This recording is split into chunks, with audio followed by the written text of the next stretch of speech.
the density was what, 5,063 or something like that? 5,063 kilograms per meter squared, meter cubed. Okay, and the radius was equal to 0.5 meters. So we drop a ball in a deep well. Okay, and the first thing is it going to sink or is it going to float? So that's the first question it's asking, right? Yep. So in that case, what do we need to do? We have the density of the liquid, and we have the density of the ball. Okay, so the density of the ball, the density of the liquid. Now, if the density of the ball is greater than the density of the liquid, it will sink, okay? And vice versa. If the density of the ball is less than the density of the liquid, it will float. Well, the density of the ball is 5,063, right?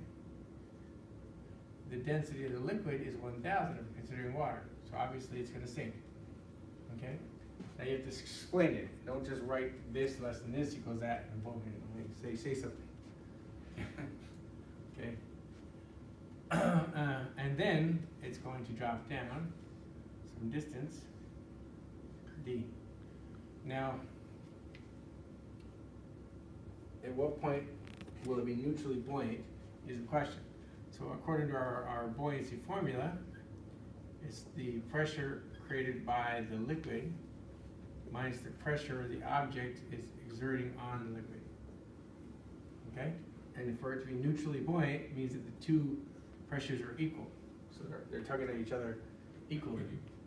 So that means we have rho GD equals mass of the object G over A. And of course the G's can go away.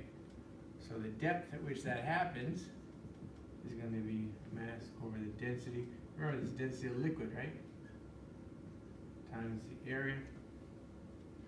So in this case, it's 2,651 divided by 1,000 times, and the area of a sphere, the surface area of a sphere, so the area of the sphere is going to be 4 pi r squared. This is 4 pi times 0.5 squared in meters. 0.5 is 0.25. A quarter times 4 is 1. So this is pi.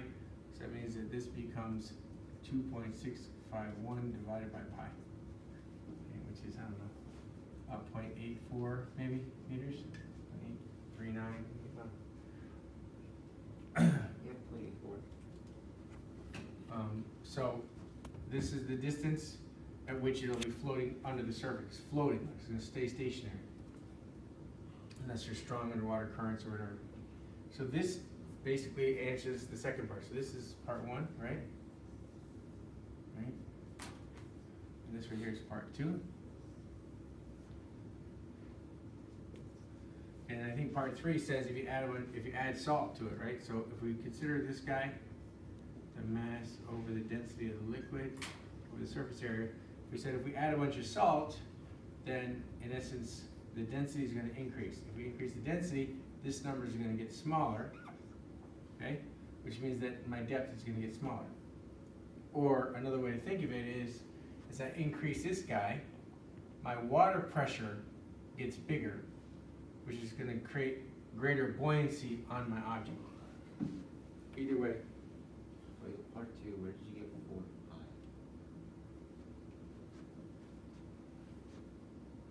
It's divided by the area, the surface area of the sphere. Right? 4 pi r squared. So did you guess that in mind? The two different ones? Okay. So explain it. Just don't write. I mean, I'm showing you, but it's you gotta sort of explain it.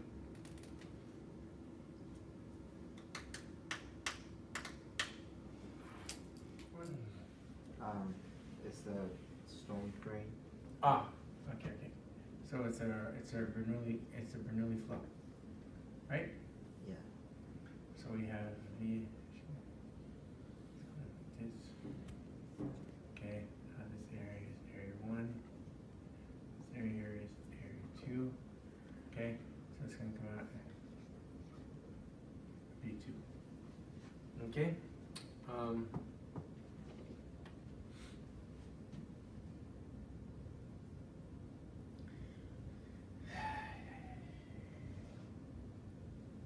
Okay, so if you look at this flow inside, we have a certain amount of water. The water's gotta go somewhere, okay? So we know whatever water comes in here has to go out of there. So we use, whenever we have those kind of situations, we always use what we call the continuity equation. Continuity equation says that basically, remember we derived it, it's basically saying that all the mass that comes in here has to exit there at the same rate. So that means that as a consequence, when we played with the density and everything else, we realized that in essence, does this change the speed? So if the area changes, the speed changes. That's what it came down to. So first thing it's asking is what's the exit velocity going to be, or exit speed going to be? So V2 is then going to be V1, A1 over A2. Okay, A1 is like, well, V was 4 meters a second, A1 was like 9.42 by 3.14, which is 3, which is basically 12 per second. So the speed leaving that place is 12 meters a second. Okay? Now, if we want to talk about this flow at this different heights, we know now, right? We can use this trick to say, okay, well, we can also consider Bernoulli's equation, right, which is 1/2 V1 squared plus rho G H1 plus P1 equals 1/2 of V2 squared plus rho G H2 equals P2. Okay, now, of course, this is the pressure being applied to the system. In this case, the pressure being applied to the storm drain. So the pressure here, the pressure here is an atmosphere, and the same pressure here is an atmosphere, right? So the same pressure, so we can just ignore these pressure because they're the same. So there's no difference between them. And how you want to reference this? How you want to reference this is up to you guys, but you can think of this guy is 0 if you want, right? And then this guy's going to go up some height h, okay, before it stops moving. You'll notice that it's a little bit screwy because of our setup or configuration, because this is signed up to actual flow. But when it leaves this, what's literally going to happen is it's going to be projectile motion, right? It's going to go up and it's going to fall down, right? But the flow itself is going to start breaking apart. So it's not the right way to do this, but it gets us the answer shortly and quickly. So I look at this, I look at the difference in speeds and the difference in heights. Now if I say this initial one was 0, this becomes 0. So I can bring this over, so I have 1/2 rho V1 squared minus V2 squared equals rho G H2. My rho's go away because of the same density.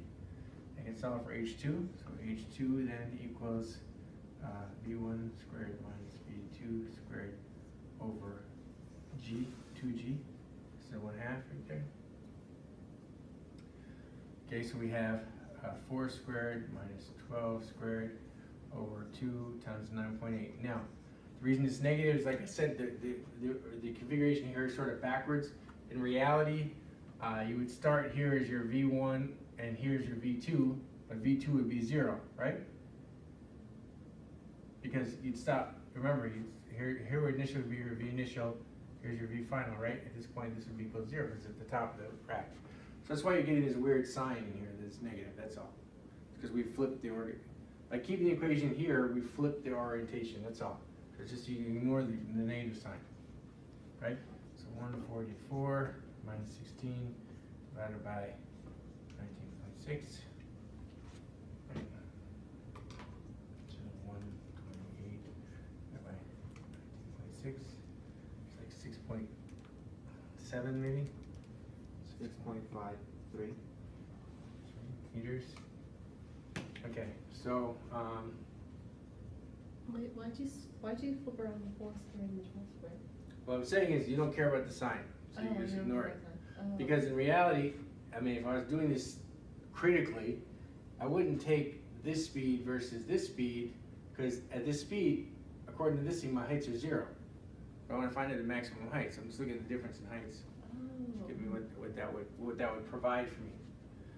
In reality, if I had gone from here to here, like in projectile motion, as remember in projectile motion, we could do the algebra and come up with a V final squared minus V initial squared equals 2AD, right? Where A was acceleration and D was the height. I don't know if you remember that or not. but in that case, the initial was in it R12 and the final was 0. Okay? But why'd you cross out the P1 and P2? Oh, because this is a storm drain, right? So the pressure in here is just going to be atmospheric pressure. The applied pressure is just coming from the atmosphere, and the same pressure as the atmosphere right here. Alright. So it doesn't change. Now this answers the first part of the problem, or this is the second part of the problem, right? So this right here, this is, I guess, this is part 1, right? It's right here. Okay, it's part 2. Okay, and then part 3, he says, well, why is it when you, in the movies, or when somebody knocks over a fire hydrant, the water goes, so far up in the sky? And in that case, what you have to explain is that in a water tower, you have water that's, quite a bit higher off the ground. So that means that your pressure difference is going to be much higher. Yes, your final pressure here coming out is going to be your P2, is atmospheric. But this P1 is going to be quite high, right? You have the atmospheric pressure plus all the pressure at that height, right? So the P1 here is going to equal what? It's going to equal the rho GD, right? Plus 1 atmosphere. Understand, so that's a lot of pressure pushing down on it. So that's why when it breaks, it shoots off really high in the air, because you have this driving pressure. So you have the same equation, but you have plus the difference in these pressures. So it's actually increasing the outer velocity. Why you crossed out those two? The rows? Yeah. Because they're the same. It's the same number, so I can just cancel, right? This is 5 and 5, I can just, Okay. or I can divide. I got it. Okay. So this is part 3. So you have to understand, so you have to explain, right, in words or drawings or formulas, that the driving pressure in this situation from the water tower is much higher than the atmospheric pressure that's driving this one. That's why it goes so much higher. And in formula ways, you can look at this and say, I have 1/2 rho V1 squared minus V2 squared plus P1 minus P2 equals my rho GH2. So this term right here is going to greatly increase this height. So that's basically the answer for number 3. Part 3, yeah. Yeah, I mean, this explains it, and that's the formula for it. Basically, you can say it in words too, but you have to explain that the pressure, the driving pressure is different, is much higher. In this one, they cancel each other. There's no driving pressure. But in this one, there's a very strong driving pressure from the height of the water tower.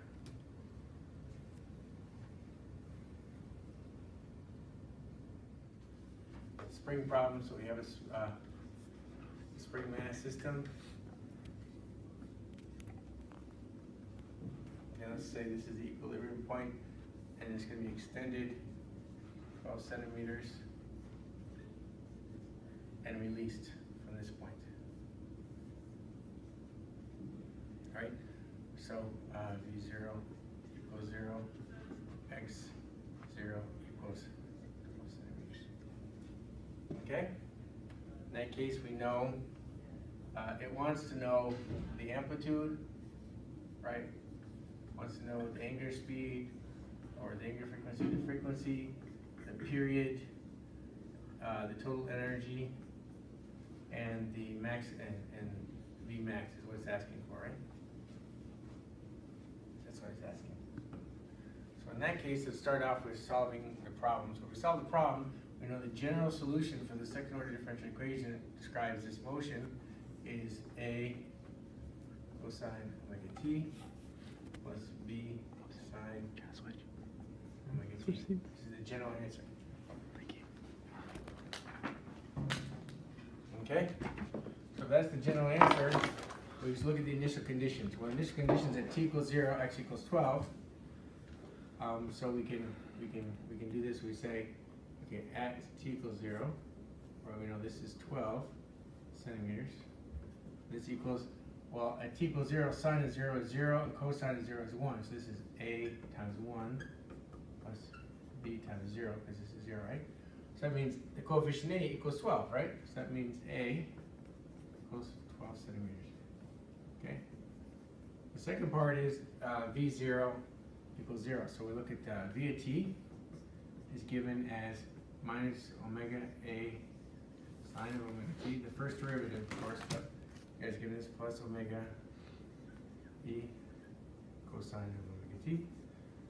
And that's because the derivative of cosine is sine, the derivative of sine is cosine times the omega. And v0 is 0, so we have 0 equals, the sine of 0 is 0, so this is minus omega a times 0 plus omega e times, the cosine of 0 is 1, right?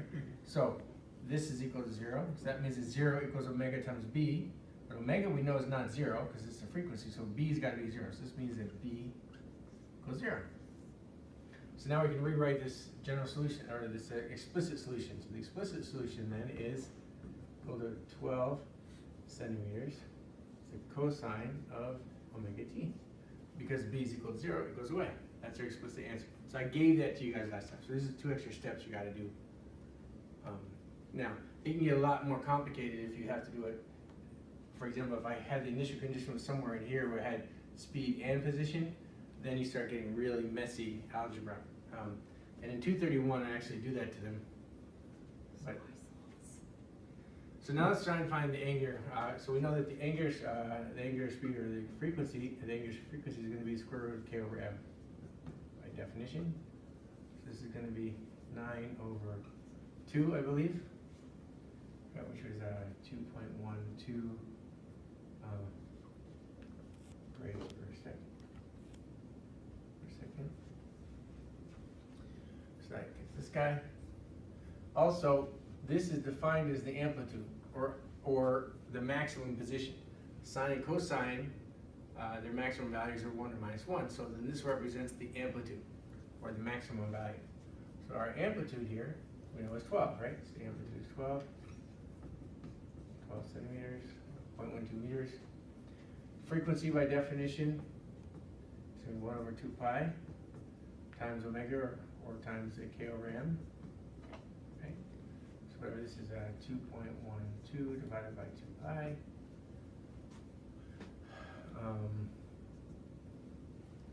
621, is it 0.3 something?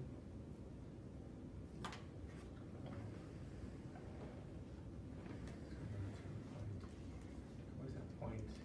Is it 0.4?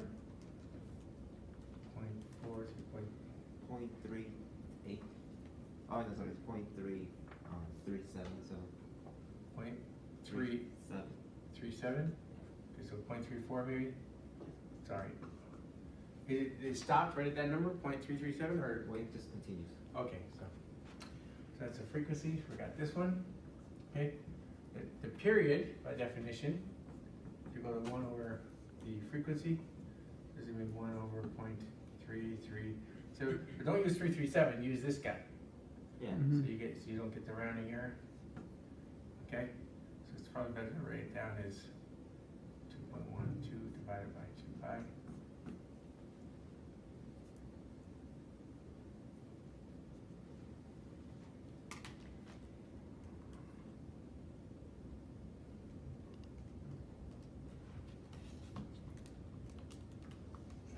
.96 maybe? 2.96. Okay, seconds. That also repeats, well, not repeats, but continues too. As, so 2.97? Well, no, it's 96, but it's after 6, it's 376. Okay, so it's 6. Okay, so we got the frequency, now we got the total energy. The total energy in this case, because we know the amplitude, we can go with total energy as either the potential energy max or the kinetic energy max is the easiest way to do it, which is the total energy. In this case, if we know the amplitude, then we can use that. So this is K times the amplitude squared. So it's going to be 9 over 2 times 0.12 squared.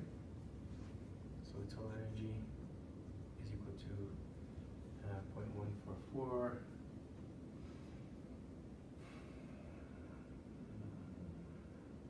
.5. Yeah, so it's 6. So it's like 0.6 joules or So something. what is that 9/2? Is that Well, times- K is 9. I didn't write it. K equals 9.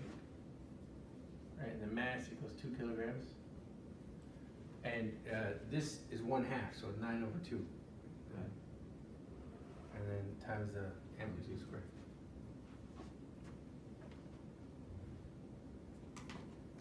So is that legible when you do it like that?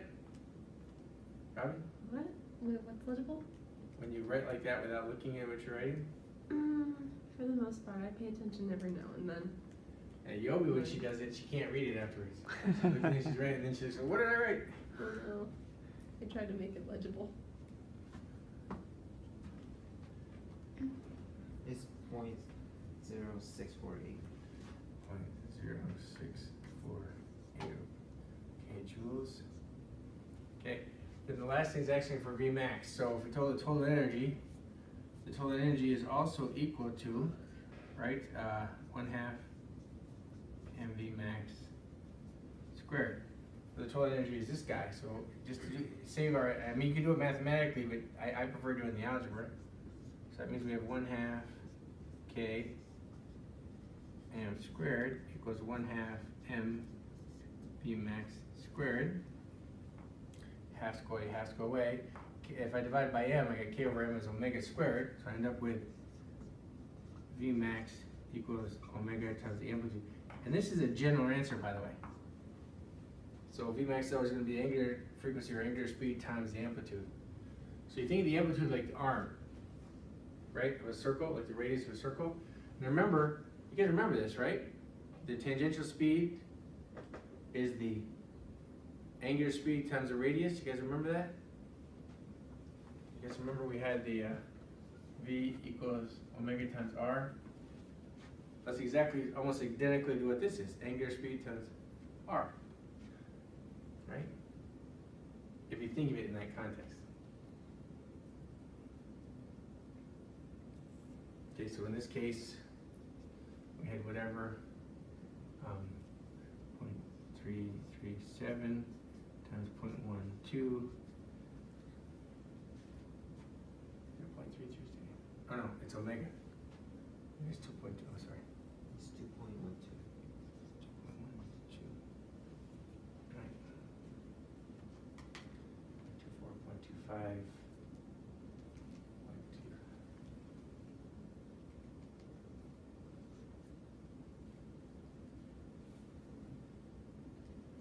0.2544. 544. Yep.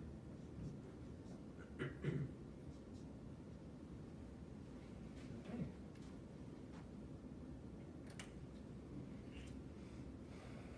So this is the long problem of the test. I mean, in 231, they actually have to show the derivatives and integrals and stuff, and they have to do some of the calculus. But other than that, it's the same exact problem. Oh, gosh, it doesn't have to do that. So if a person's taking Those 8 complete oscillations in 10 seconds. What is the length L of the pendulum? So the definition is G over L, square root of G over L. It gives you the length L, right? Or it's asking for length L. So it means L is going to equal G over 2 pi f squared. So basically this is the definition. So 9.8 divided by 2 pi. How many oscillations per second? 8 Oscillations in 10 seconds? in 10 seconds. So it's 0.8. 0.8 oscillations per second squared, right? 0.64, 1.6.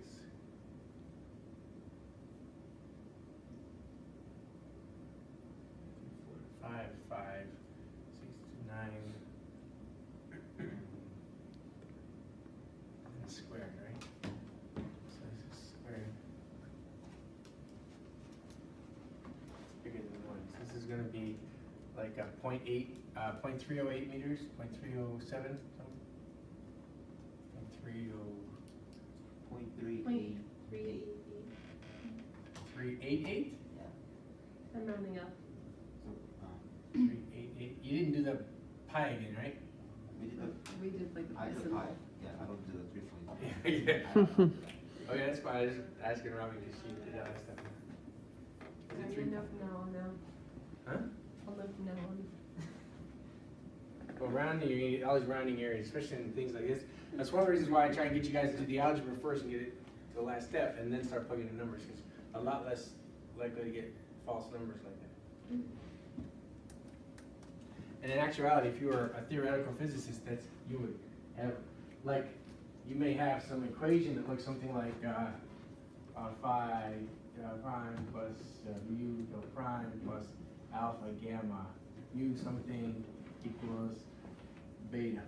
But in all of these, this phi may be the integral of f of t mu t dt something from over some, and this guy may be another formula. So basically, they keep on simplifying. You know what I mean? So it becomes a chain.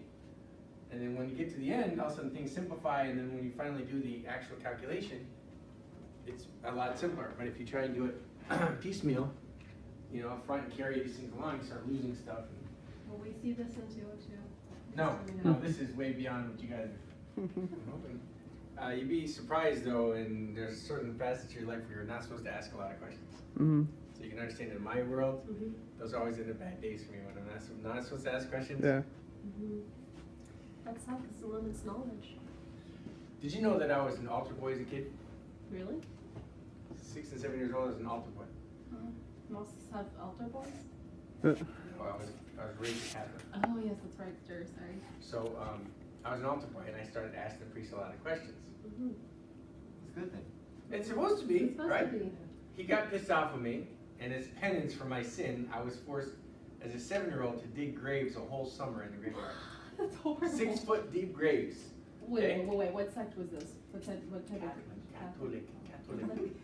Oh gosh. It's Catholic. I am so sorry, you probably did not have a good pastor at all. No, he's not a pastor, but yeah, anyway, he's a The priest. priest. So it was just, my grandmother was a staunch Roman Catholic. So, oh, by God, if I upset the priest, then I was gonna do whatever, or else I'm hell and damnation, you know? Mm. Oh gosh. She was French Catholic and my grandfather was Irish Catholic. Her husband was Irish Catholic, so I've never very staunch Catholics. heard of Roman Catholics that extreme. I'm sorry. They were serious. So I spent a summer digging graves. Probably made you a strong 7-year-old. Okay, Yeah, I focus, kid think on the it block. contributed. I mean, there was a lot of things. I was already sort of bulletproof at 7 anyways. But I remember the calluses, Yeah. my hands. The thing is, we're talking about a 6 foot, 7-year-old's not 6 foot tall, Mm-hmm. Did you get paid? Not a penny. It was penance. I don't think they're supposed to do that sort of penance. Oh, now it'd be considered child abuse. Nowadays, yeah. Are you kidding me? When I was a kid, neighbors could beat on them. The small piston has a radius of 5 centimeters, and the large piston has a radius of 15 centimeters. What force must be applied on the small piston in order to lift a car weighing 20,000 newtons on the large piston? Also, the pistons each have negligible weight. Okay, so we have pistons. Okay, pushing up and down. This first area 1 was what? 0.5 centimeters? No, it's 15 centimeters. Wait, the small piston has 5 centimeters. Large 5. piston has Okay. 15. Centimeters squared, right? It's the radius. Oh, it says radius. Yeah.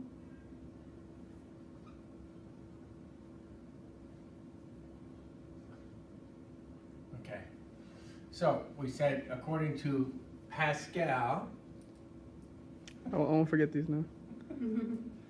P1's got to equal P2, so it was anywhere inside the pressure has to be the same. So that means that we have F1 over area 1 has to equal F2 over area 2. Area 1 equals pi R1 squared. Area 2 equals pi R2 squared. Okay, and it's asking what does the force in F1 have to be so that F2 is 20,000 newtons? Is that what it? Okay, so that means what our unknown is F1, so solve this for F1, so F1 then equals area 1 over area 2, F2. This is pi R1 squared over pi R2 squared times F2. I's go away. R1 over R2. R1 is 5, R2 is, so this is 5 over 15 squared, which is 1/3, right? F2, so that means F1 equals F2 over 9, and it's 20,000?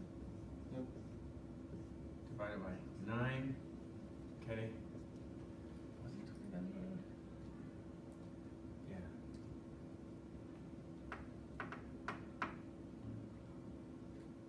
I don't know, whatever that is 3 point something, 3,000 something, 3,222 maybe?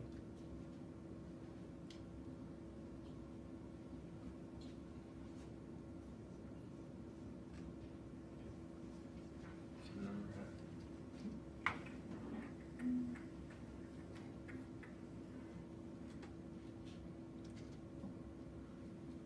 Whatever you guys put it to calculator.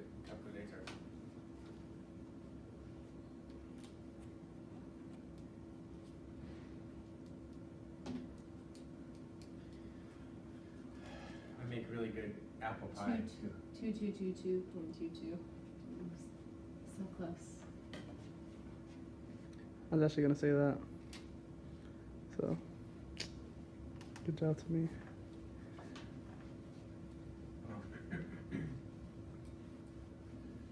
I should have known it was 2. I mean, I don't know why I said 3 because I'm thinking 18 is 2, but I said 3 in my mind. So I've been doing that mental math now, since I see you do it a lot. So I did that. I did 20 divided by 9, and then I got that number. yeah, so I'm rubbing off on you, huh? Yeah, you are. This is a good. Vertical post of radius r, it exerts a force F on the post. If the diameter of the post is increased to 2r, what force does the block now exert on the post? Okay, this is the original post, okay? And now we double it. Okay. How's the pressure going to change? It's not. We had this discussion, right? It's not, because the area of the block doesn't change. Now, it would be true if you had a situation where, you know, you had a block, okay, and then the area of the post was really small, smaller than the size of the block, Mm-hmm. right? And then you increase the area of the column. Yeah, you would take more of the block. That in that case would be true. So it's a little bit ambiguous. But if I think I should add the word a radius, same length as a block or something like that. You know? Right? Now, if instead we said, oh, the block changes size, yeah, then it's gonna do something. It'll definitely do something. A wire of length 2 meters and has 3 nodes.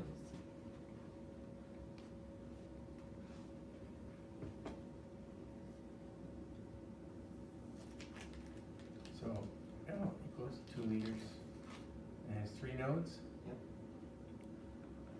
So it doesn't say internal nodes, it just says 3 nodes. Yep. I hate this because the book does a really poor job of defining these things.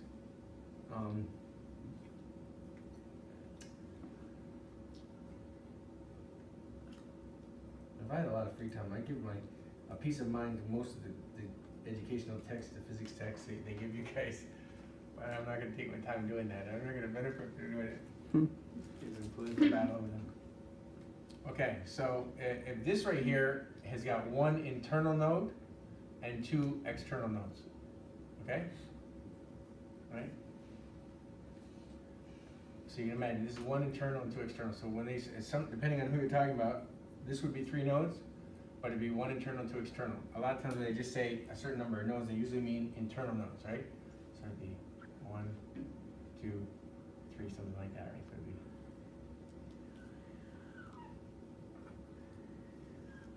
I guess, you know, they can't draw for squat today, but anyways.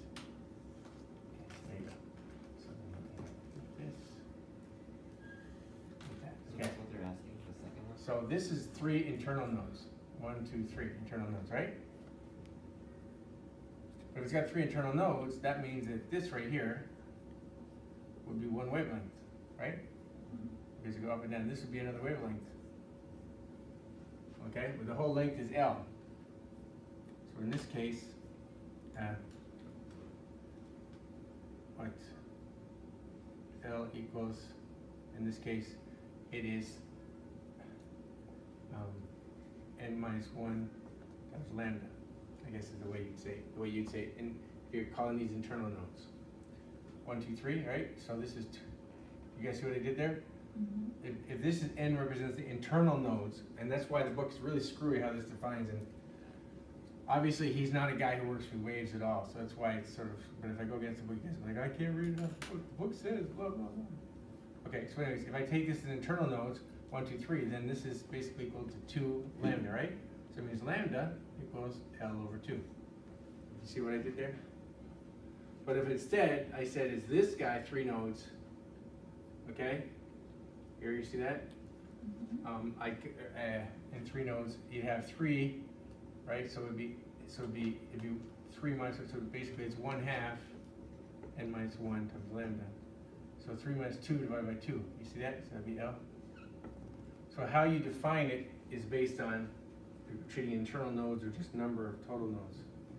That's where you gotta be careful. So this is one we'll use just so there's less confusion, because that's more consistent with what I think the book was trying to describe. Is that all right? Mahed? Mm-hmm. Where did you get 2 on? This one? Yeah.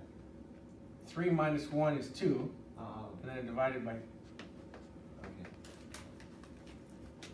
and in this case, we have 3 external, so 3 minus 1 is 2, and half of 2 is 1. That leaves you with. You see how confusing it can be, right? Because it's, you know, you're talking about 1 wavelength or 2 wavelengths. What are you talking about? It depends, because you ought to be careful. Also, n in the lab, you'll find n doesn't represent the number of nodes. It's a harmonic number. So I think the guy in the book, he got confused, right? I mean, in the book, you know, I think when he was writing it, he got confused between the node number and the harmonic number. Like for example, this is the second harmonic. It's not the fundamental. That's why there's 2 wavelengths. So n would represent, in this case, it would just be n times n. And n is a harmonic number. So that's basically 2D over 2. 2d over Because L 2. would- L is the No, length. no, not, sorry, that. Yeah. L would be d, right? So and lambda is the wavelength. Seriously? Are those brownies? Yeah, they have Okay, Reese's Pieces inside. I can't say no to that. I'm sorry. You're not allergic to peanut butter, right? Because I have Reese's I'll die Pieces. the second I have one. Here, I just want to know how much space I need for it. Okay, so according to Bernoulli, all right, we have the kinetic energy of a flow plus the potential energy of a flow plus the change in pressure is equal to a constant. Okay? And at a constant height, since this doesn't change, we can ignore the height term. So in a constant flow, the greater the speed, if this gets bigger, this has to get smaller or else this would not remain constant, right? And this is a fixed number, this is 5. So if this gets bigger, this is gonna have to get smaller. So that still adds up to 5. And if this gets smaller, then this has gotta get bigger. And that's all it's asking. So in a constant flow where the speed increases, the internal pressure decreases, and vice versa. Okay? This gets bigger, this is gonna get smaller. And this gets smaller, this is gonna get bigger. For this to remain constant, for this to stay as a constant.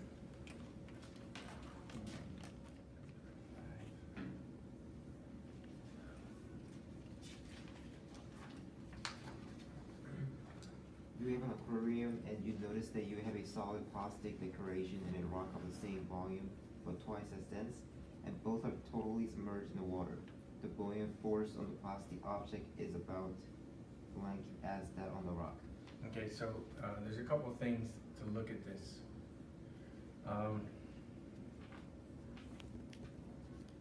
a couple of ways to look at this, right? We're saying that the volume of the plastic equals the volume of the rock, right? And the density of the rock is equal to twice the density of the plastic. So there's a couple ways. One is you can go by the definition of buoyancy, okay?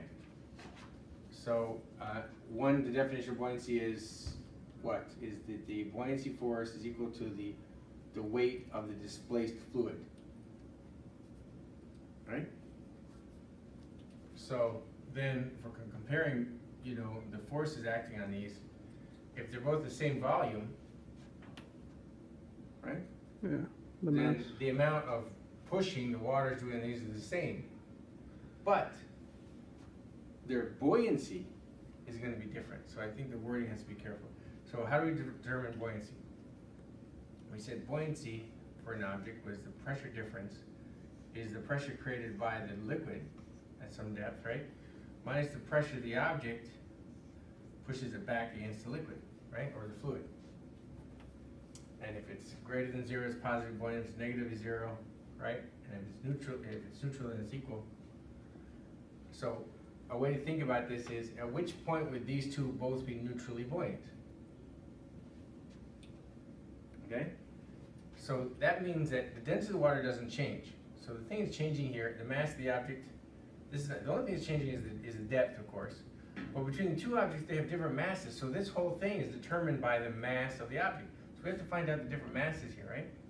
So if we look at this guy, we say, okay, density equals mass over volume, right? Right now we have density and volume. So we can say that the mass of an object is equal to density times volume. That's all I just bring the volume up.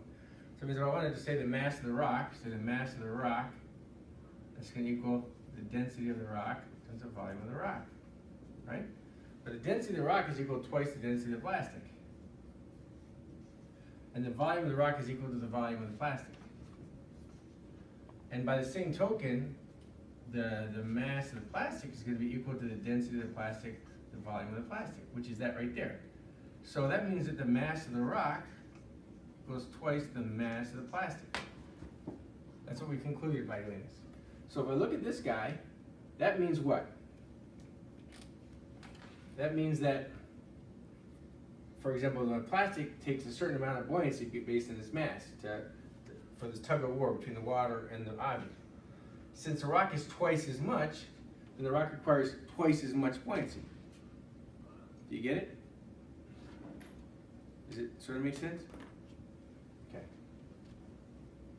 So either way works. You can say that, you know, because the mass of the rock is twice as big, then your conclusion is the rock requires twice as much buoyancy as the plastic. Or the plastic requires half as much buoyancy as the rock.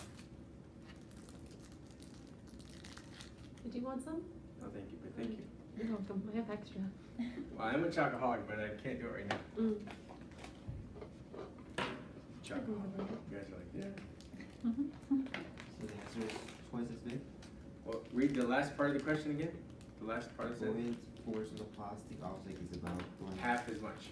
So the plastic weighs half as much, right? Yeah. Okay, so you gotta think really, the rock is heavier, Yeah. okay? So because the mass of the rock is twice as much, it requires twice as much buoyancy as the plastic. So then you have to say the reverse is true. That means the plastic requires half as much buoyancy as the rock. And I can ask you either way. I mean, I can switch them around. You know, I can just, and I do that, and people get upset with me. Well, not upset with me, but they like, oh, I didn't read the whole question kind of thing, you know?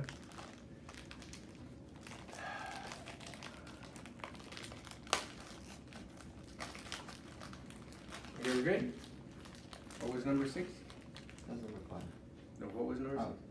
In a constant flow, more intense is the sound of 30 D. I don't know what the dB is for. Decibel. Huh? Decibel. Yeah. Then a sound at 10 decibel.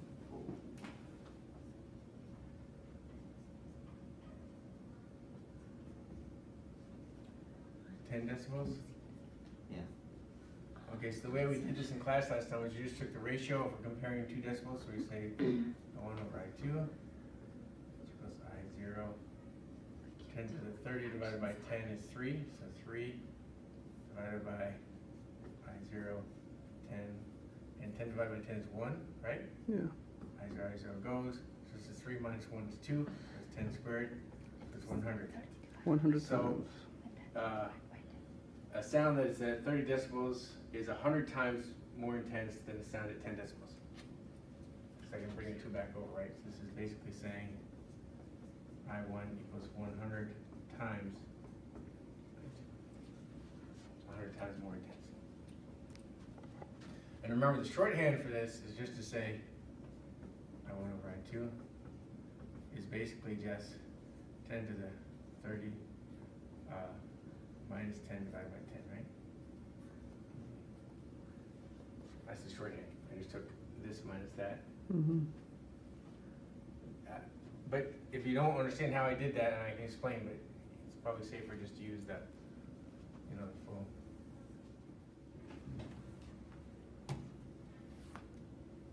A slightly different number. What'd you get? I got 1.44 times 10 to negative 4. Yeah, that's all right. Because what's happened was that she used Oh, she right. used 3.14 instead of actual pi, Okay.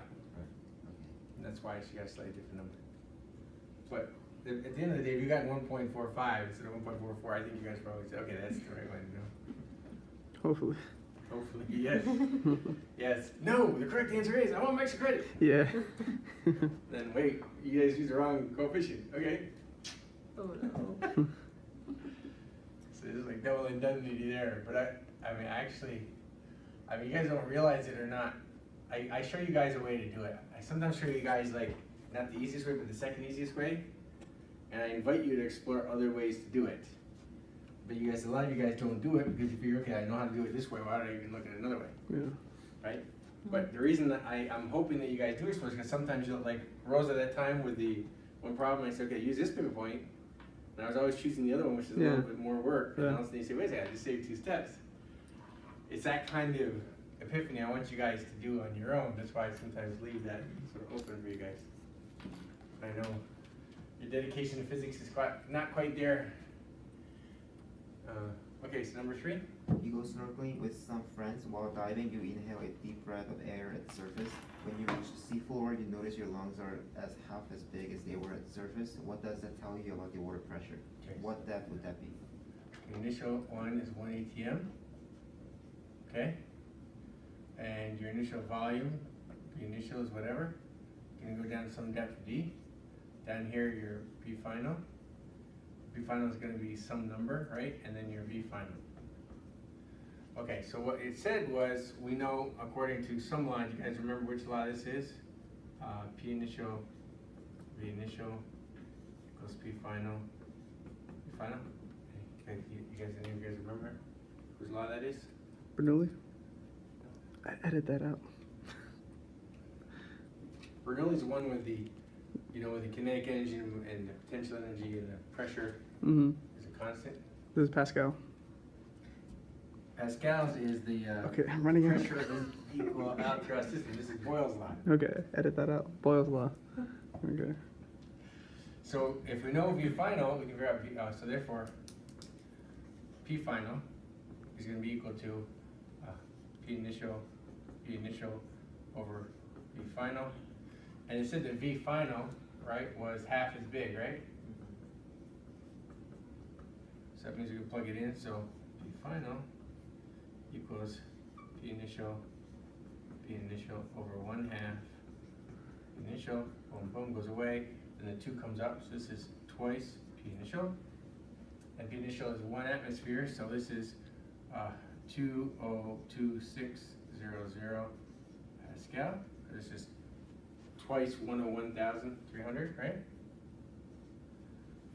So that's P final. So now we know P final, and the pressure, now we want to know at the depth. The way we figure out depth is we say the pressure difference, right? So the pressure difference is equal to rho G D. The pressure difference here, of course, is going to be P final minus P initial, right? Equals rho G D. So we have 2 atmospheres minus 1 atmosphere leaves me with 1 atmosphere, right? So we have 1 ATM. Divided by gravity and density equals the depth. Let's divide both sides by that, rho G. So this is gonna be 1,300 divided by 9.8 times in water, assuming it's fresh water, it's 1,000 kilograms per meter cubed. So this is 10.3 meters, I believe. Something like that. So, your lungs are half as big when you're 10 meters down, 30 feet down. When you go 20 meters down, they're a third as big and so on, they keep on shrinking rapidly. It's exactly why when you're scuba diving, you can't pop up that last 30 feet, because your lungs will actually get twice as big. Mm. And you can actually hemorrhage your lungs. I mean, literally, it's a really bad situation. And because of the way the fold is in the throat, sometimes if actually pressure increases, it actually locks it in like a gasket. Yeah. And then you become a container and your lungs just get severely damaged. So this is the depth, and it's asking what the pressure is. It's asking what depth would that be? Yeah, this is the depth. It says what's the pressure, it didn't say what's the pressure and what's the depth, or? It's just asking what the depth is. Oh, it didn't, I thought it didn't, okay. That's fine, so 10.3 meters. Would that What be is extra this? credit? I mean, it asks, what does that tell you about the water pressure, but that's not the answer. Yeah, so it's twice the. Okay, that's all good. All good, all good, all good. Okay. A second insect got caught in the same spider's web. The two insects together start to oscillate with a frequency of 13.8 hertz. How much is the mass of the second insect trap? Okay, so we have the same thing. We have the frequency equals 1 over 2 pi square root of k over m. But in this case, you have a new mass. Okay, I'm going to solve this for mass. That means the mass now is going to equal k over 2 pi f squared. I just combined these two and squared it, right? So the spring constant doesn't change because it's the same spring, it's the same thread, right? So we just said this is 7.1. So if you get the first one wrong, yeah, definitely you get the second one wrong, just FYI. Okay? This of course is now over 2 pi times 13.8 squared. But this is the total new mass, right? So this is going to go to the mass of the original. So I guess the initial mass, right? Plus the mass of whatever the new bug, I'll just call it Mn. Okay? So that means I can solve this for the new bug. So the new bug, right? New bug's going to be 7.1 over 2 pi 13.8 squared minus the mass of the initial bug. Okay? And he was 0.8 times 10 to the minus 3, right? So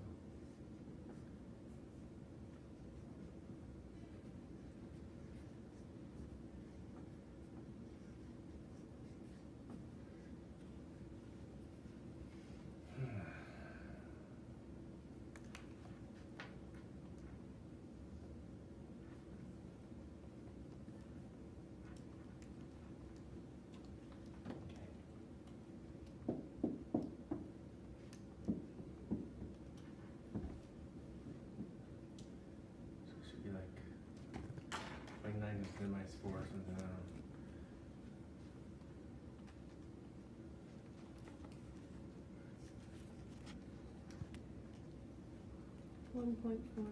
$1.453. 1.453? Mm-hmm, times 10 to the negative 4.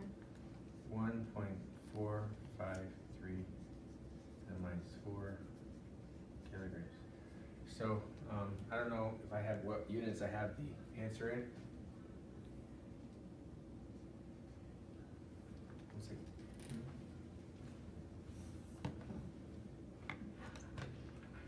I got 0.144. So I got 0.144 and you guys got 1.453. So I don't know how you rounded or what happened. Did you actually do 3.14 instead of pi or something? Yeah, I did 3.14. No. I know. No, Never. Use the pi symbol. All right. So how do you do the pi symbol again? It's second. It's Oh, second. second caret. Yeah. Oh, okay. Oopsies. That may explain why you get different numbers than other people. Sorry. It's okay. I mean, at the end of the day, so this is minus 4, But this is in kilograms, so we make it grams, and it's gonna be minus 3, so it's be, just move it over one decimal place, right? So that's, we got reasonably close enough to the same number, it's all right. Raise the frequency of 15 hertz Did you find your rate faster? SHM. Yeah. Simple harmonic motion. What is the value of the spring constant K for the web? Okay, so it's really asking, it gave us the frequency, right? It wants a spring constant, and it gave us the mass, okay? So if we square it, so we have 2 pi f squared, I brought this up and squared it, that equals k over m. So that means my k is gonna be equal to 2 pi f squared times m, okay? Okay, which is 2 pi, what was the frequency, 15? Yep. 15 squared, and the mass was how much? 0.80 grams. 0.80 grams? Yeah.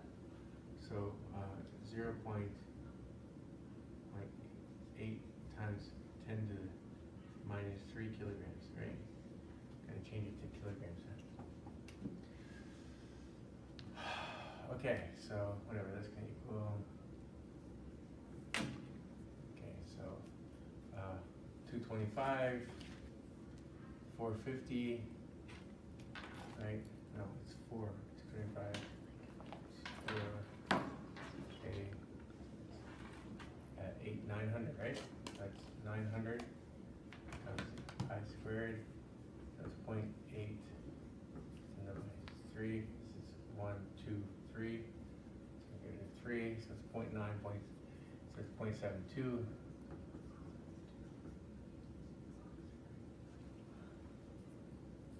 Whatever that is,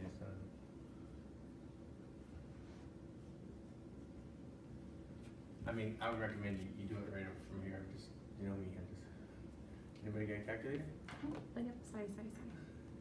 Well, it's good, you write down first and then you do the calculator, you don't have to. Mm-hmm. Did you see anybody else up there when you were up there, Robin? I just asked the police officer and they pointed me The in security over here. Yep, okay, so 0.72 times pi squared is 7.099.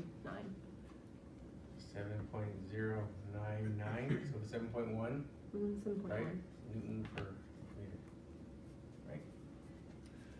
But I'd also check this one here, just in case I did some weird math. Oh, yes, of course. So 30 pi squared.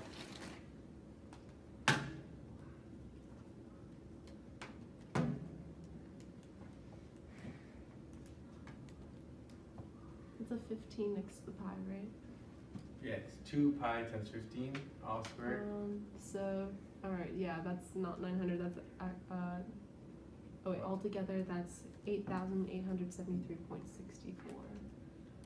I'm getting something wonky here. Oh wait, I didn't multiply by 0.8 times 10 to the negative 3 yet, my bad.